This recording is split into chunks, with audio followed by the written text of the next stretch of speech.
Rekaman pembacaan ceramah master. Sutra Teratai yang menakjubkan. Bab 1 Pendahuluan. Simvasyang Sutra Teratai episode 89. 10 panah dari penyakit serius di dunia. Ada sebuah ungkapan yang mengatakan, manusia yang dapat mengembangkan jalan kebenaran, bukan sebaliknya. Jalan kebenaran yang membuat manusia berkembang. Setelah mendengar Dharma, kita harus terus-menerus menyampaikannya dengan saling mengajari.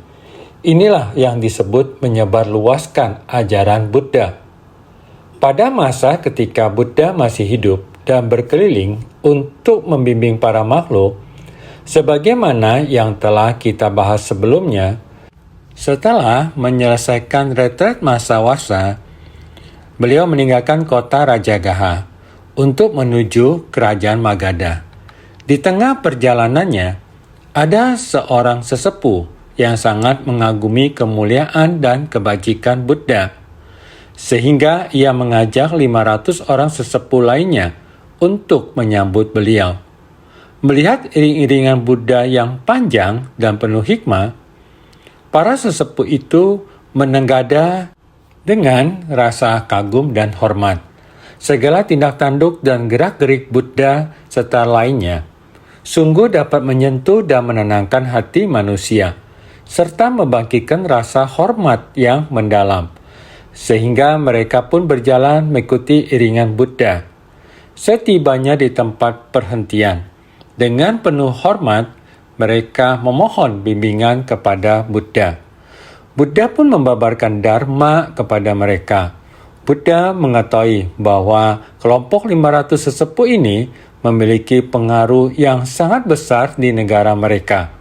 Maka Buddha membabarkan kepada mereka tentang berbagai penderitaan dalam kehidupan manusia. Selanjutnya, Buddha kembali mengatakan, kecemasan terbesar dalam kehidupan manusia adalah ketidakharmonisan, terutama dalam kehidupan setiap orang, yakni 10 panah dari penyakit serius di dunia. Semuanya berada di sekitar kita. Kapanpun itu, sebuah panah menunggu kesempatan yang tepat untuk menembak kita, sehingga dikatakan, Buddha membabarkan kepada sesepuh Bhadrapala bahwa ada 10 panah dari penyakit serius yang berkumpul di dunia ini. Penderitaan darinya adalah sangat besar. Makna dari panah merujuk kepada sesuatu yang sangat cepat yang dapat melukai tubuh dan batin kita. 10 panah dari penyakit serius. Panah dari kemelekatan, panah dari ketidaktahuan, panah dari nafsu keinginan, panah dari keserakahan, panah dari kebencian, panah dari kebodohan, panah dari keangkuhan, panah dari pandangan, panah dari pembentukan, dan panah dari kerusakan. Buddha membahas tentang 10 panah ini. Yang pertama, panah dari kemelekatan. Kita tidak mengetahui kapan penderitaan yang disebabkan oleh panah dari kemelekatan dapat melukai tubuh kita dalam waktu yang singkat. Ketika pikiran kita melihat kondisi eksternal, berbagai macam bentuk dan rupa, baik materi, nama, keuntungan, dan berbagai macam kemasyuran, juga seperti nafsu seks antara pria dan wanita, masih terdapat sangat banyak lagi berbagai macam kemelekatan. Selama sebersit niat timbul, niat untuk nafsu keinginan timbul, maka bagaikan panah yang menembak tubuh. Selain kemelekatan yang digunakan sebagai perumpamaan, juga terdapat ketidaktahuan. Yang kedua, panah dari ketidaktahuan. Yang ketiga, panah dari nafsu keinginan. Yang keempat, panah dari keserakahan. Yang kelima, panah dari kebencian. Yang keenam, panah dari kebodohan. Yang ketujuh, panah dari keangkuhan. Yang kedelapan, panah dari pandangan. Kemudian adalah panah dari pembentukan dan panah dari kerusakan. Inilah 10 jenis panah. Terutama adalah panah beracun. Terutama adalah panah penyakit. Ketika Anda tertancap panah ini, tubuh dan batin Anda akan tidak selaras. 10 hal ini disebut sebagai 10 panah dari penyakit serius di dunia, seperti 10 jenis. Ada 10 jenis, 10 anak panah ini benar-benar ada di sekitar kehidupan kita. Kapanpun saatnya, asalkan kamu memiliki sebersit pemikiran, anak panah ini lalu memanah ke arah kita sangat cepat. Oleh karena itu, Buddha terhadap hal-hal ini tentu sangat rinci menganalisanya. Semuanya dengarkan. Setelah mendengarkan, setiap orang meningkatkan kewaspadaan. Para sesepuh ini ada uang, ada nama, ada kedudukan. Dasarnya juga tidak mengetahui. Sebenarnya, mereka demikian menikmati hidup. Ada begitu banyak 10 panah di sekitarnya. Tidak berhentinya memanah ke arah mereka. Diri sendiri juga tidak tahu dan tidak menyadarinya dalam kehidupan sehari-hari. Diri sendiri tidak berhentinya terluka. Diri sendiri merasa sangat pilu. Memikirkan Buddha di istana bisa menikmati kenikmatan hidup di dunia. Beliau mengapa rela melepaskan kenikmatan hidup dunia, menerima begitu banyak penderitaan? Masa pelatihan ekstrim seperti membangun tekad teguh ingin melatih diri. Sebenarnya, pola pikir Buddha seperti apa? Dengan matanya yang penuh bijaksana, memandangi ke 500 sesepuh ini, sepertinya sudah sedikit tercerahkan. Namun, masih terdapat keraguan di dalam hati mereka. Buddha dapat merasakannya. Beliau mulai berkata, "Saya juga demikian. Di tengah-tengah kenikmatan saya menghayati kehidupan manusia, yang saya katakan sebelumnya, tiada yang tidak. Setiap saat, setiap hari, setiap peristiwa menguras tenaga dan pikiran kita. Jika tidak segera sadar, mungkin saja kehidupan dan nyawa kita akan lenyap begitu saja tanpa kita sadari. Di tengah kita terus menciptakan karma, juga melenyapkan satu periode kehidupan. Maka, saya harus secepatnya segera menghapus semua nafsu keinginan. Penderitaan ini harus secepatnya dicabut, seperti dalam kehidupan kita sehari-hari. 10 panah ini ditembakkan ke arah saya. Saya harus segera menyingkir. Selain menyingkir, jika tertembak panah, harus segera mencabutnya. Maka itu saya memilih meninggalkan kehidupan rumah tangga dengan keyakinan murni. Hanya dengan meninggalkan kehidupan rumah tangga, barulah bisa fokus belajar. Karena rumah tangga juga merupakan salah satu dari 10 panah ini. Di dunia yang duniawi, bukan hanya 10 panah ini. Ada ribuan hingga puluhan ribu panah, semuanya mengarah ke kita. Maka, hanya dengan meninggalkan kehidupan rumah tangga, baru bisa memusatkan perhatian untuk memohon dan mencari jalan menuju pencerahan. Sehingga, dengan fokus mencari pencapaian, buah dari Anuttara Samyak Sambodhi maksudnya adalah fokus mencari dan memohon agar memperoleh pengetahuan benar dan pandangan benar, pemahaman benar, buah balasan dari pencerahan sempurna yang tiada tara.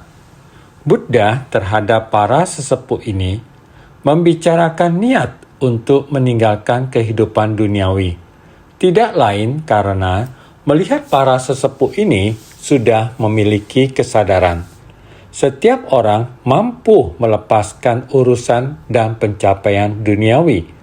Beliau juga ingin membimbing orang-orang ini membangkitkan tekad untuk meninggalkan penderitaan, untuk melepaskan pikiran-pikiran masa lalu berupa keserakahan, kebencian, kebodohan, dan ketidaktahuan, dan lain sebagainya, agar mereka dapat memusatkan diri untuk memasuki jalan Dharma. Inilah yang disampaikan Buddha kepada sesepuh Bhadrapala, serta Dharma yang disampaikan kepada 500 orang. Tentu saja, di dalam Sutra Dharma Sejati Pembendaharaan Bodhisattva terdapat banyak cara, namun tidak lepas dari kehidupan manusia di dunia. Di dalam kenikmatan tersembunyi bahaya bagaikan anak panah, yang dengan sangat cepat akan datang melukai. Inilah perkataan yang Buddha sampaikan kepada mereka. Bodhisattva Maitreya dalam persamuan Dharma Sutra Teratai, Bodhisattva Maitreya bermaksud mengutip Buddha ketika berada di dunia manusia. Jalan yang telah ditempuh orang-orang yang dihadapi berbagai lapisan masyarakat, kebijaksanaan apa yang digunakan Buddha untuk mengamati kesiapan batin dan menyesuaikan ajaran. Oleh karena itu, Bodhisattva Maitreya berkata demikian, "Aku melihat di tanah-tanah itu para bodhisattva sebanyak butiran pasir di sungai Gangga, melalui berbagai sebab dan kondisi, sedang mencari jalan kebuddhaan." Sutra Teratai Bab 1 Pendahuluan. Ini adalah yang ingin dibabarkan oleh Bodhisattva Maitreya, jalan yang telah dilalui Buddha, semuanya untuk membimbing para makhluk.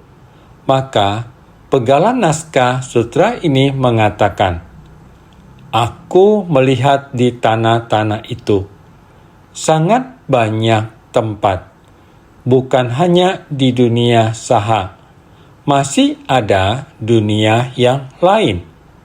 Ada berapa banyak dunia? 18.000 alam. Buddha melaluinya. Cahaya yang dipancarkan. Cahaya Buddha menyinari secara merata, yang disebut cahaya Buddha menyinari. Artinya tempat di mana ajaran Dharma Buddha terbentang, yang dapat membuat orang-orang berinteraksi, menyinari kegelapan di dalam batin. Kebijaksanaan Buddha dapat menjangkau batin semua orang secara merata, sehingga dikatakan, "Aku melihat di tanah-tanah itu." Tanah-tanah itu yang berwujud merujuk kepada 18.000 alam, yang tidak berwujud merujuk kepada semua orang yang ada di sini, ataupun orang-orang yang ditemui Buddha, memberi pengajaran sesuai kapasitas para makhluk. Dharma Buddha telah masuk ke dalam batin mereka, sehingga para bodhisattva sebanyak butiran pasir di sungai Gangga. Jika Dharma masuk ke dalam batin, maka dapat membangkitkan tekad. Jika kita dapat berinteraksi dengan Buddha Dharma, Dharma yang sebenarnya masuk ke dalam batin, maka dapat membangkitkan sifat tercerahkan kita. memiliki sifat tercerahkan disebut makhluk tercerahkan. Setelah tercerahkan, berjodoh dengan para makhluk yang menderita. Ini disebut bodhisattva. Ada berapa banyak? Sebanyak butiran pasir di sungai Gangga. Misalnya, sebanyak pasir di sungai Gangga. Itu artinya jumlahnya tak terhingga. Ajaran Buddha dapat tersebar begitu luas karena di tengah jumlah bodhisattva yang tak terhitung seperti pasir di sungai Gangga, dalam berbagai sebab dan kondisi yang mereka alami, apapun sebab dan kondisinya, tujuannya yaitu mencari jalan kebuddhaan. Kita dapat melihat berbagai macam sebab dan kondisi itu. Sejak masa lampau yang tak terhingga kalpa lamanya, Buddha selalu memanfaatkan setiap kesempatan dan tidak pernah meninggalkan masyarakat. Waktu yang tak terhingga itu sangat panjang. Dengan memanfaatkan setiap kesempatan, beliau telah menjalin begitu banyak hubungan sebab akibat dengan begitu banyak makhluk hidup. Oleh karena itu, ketika kita belajar Buddha Dharma, yang kita pelajari adalah hati agung Buddha. Jika kita mampu membuka pintu hati kita, maka kita akan mampu merasakannya dan memahaminya. Maka, kedatangan Buddha ke dunia ini tidak lain adalah untuk membuka, menunjukkan, menyadarkan, dan membimbing makhluk masuk ke dalam pengetahuan dan pandangan Buddha yang dimiliki oleh semua makhluk. Membuka dan menunjukkan adalah apa yang telah dilakukan oleh Buddha. Menyadari dan masuk adalah apa yang terjadi pada diri makhluk hidup. Membuka berarti Buddha membuka pintu hati makhluk hidup. Sadar terjadi pada makhluk hidup setelah pintu hati terbuka. Apakah cahaya itu benar-benar masuk dan menerangi hatiku?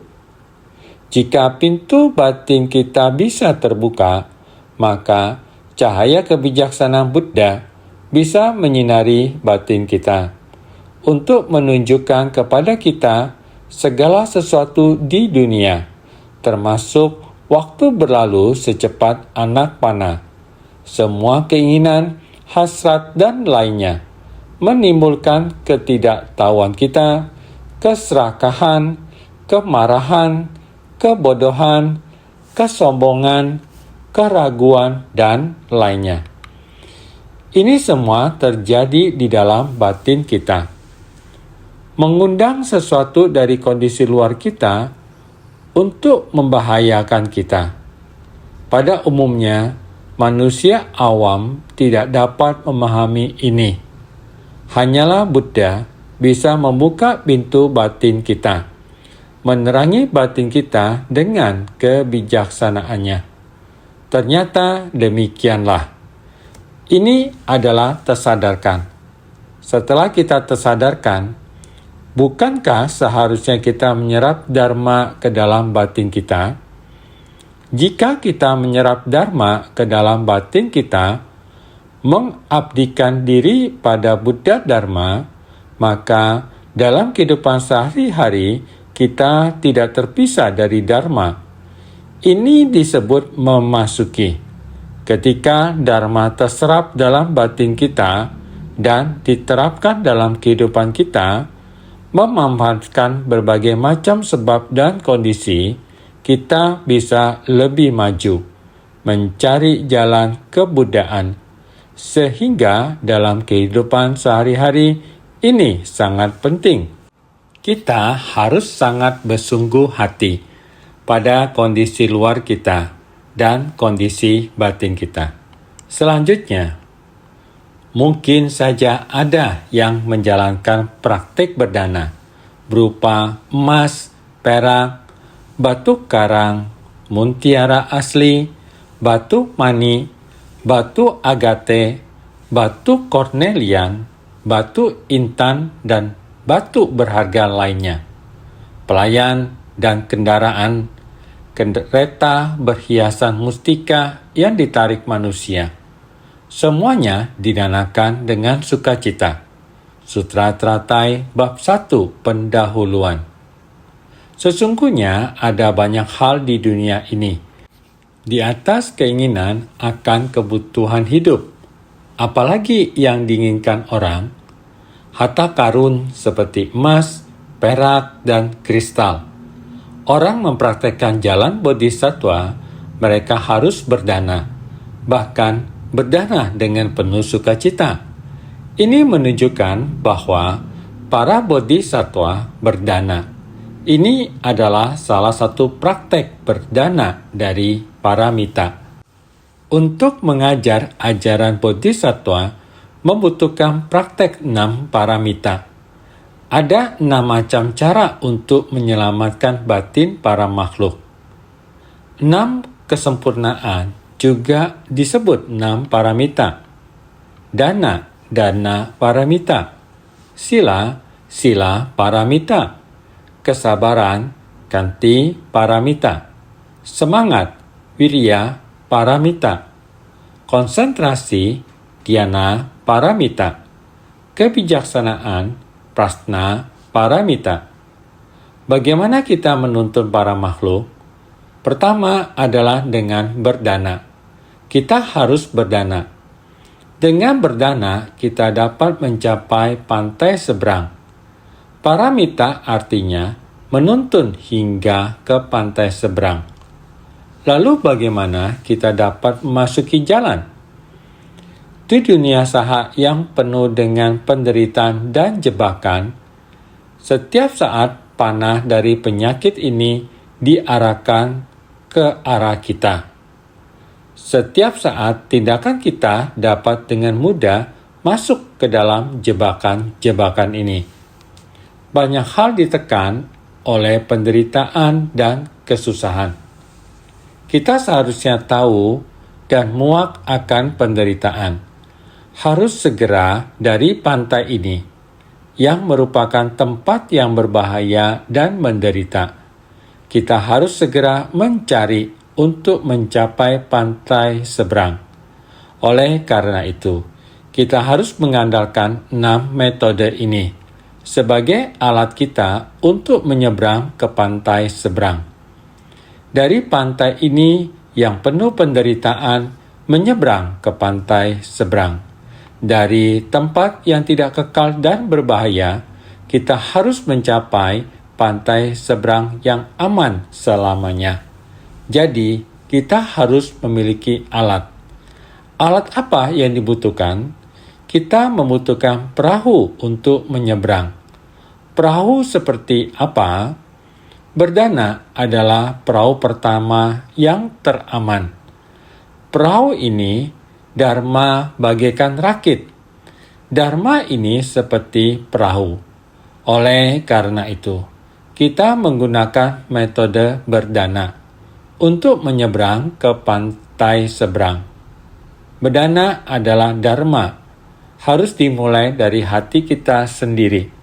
Meneguhkan tekad untuk mau melepaskan. Dan melepaskannya dengan penuh kegembiraan. Oleh karena itu, 4 batin tanpa batas, cinta kasih, welas asih, sukacita, dan keseimbangan batin merupakan langkah pertama dalam menapaki jalan bodhisattva yang harus benar-benar kita jalani. Artinya, dharma yang kita terima harus kita terapkan dalam perbuatan nyata.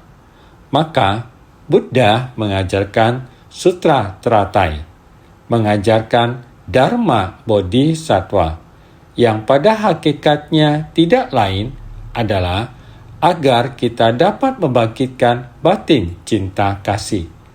Karena melepaskan berarti memberi, maka kita harus senantiasa menerima ajaran Buddha Dharma. Kita harus benar-benar memahami makna melepas. rela melepaskan. Dengan adanya pelepasan, barulah ada kebebasan, yang disebut melepas dan terbebas. Kita melepaskan segala sesuatu kerisauan, barulah kita dapat terbebas dari berbagai penderitaan. Oleh sebab itu, belajar Buddha Dharma pada dasarnya dimulai dari memahami penderitaan. Kita harus melepaskan. Ada berbagai metode dan ajaran tentang pelepasan. Maka, kita harus senantiasa hidup di dalam Dharma. Dharma adalah sesuatu yang harus kita hayati dan praktikkan dengan sungguh-sungguh. Saudara-saudari sekalian, jangan sampai lalai, baik dalam setiap tindakan yang tampak maupun yang tidak tampak. Kita harus senantiasa bersungguh hati.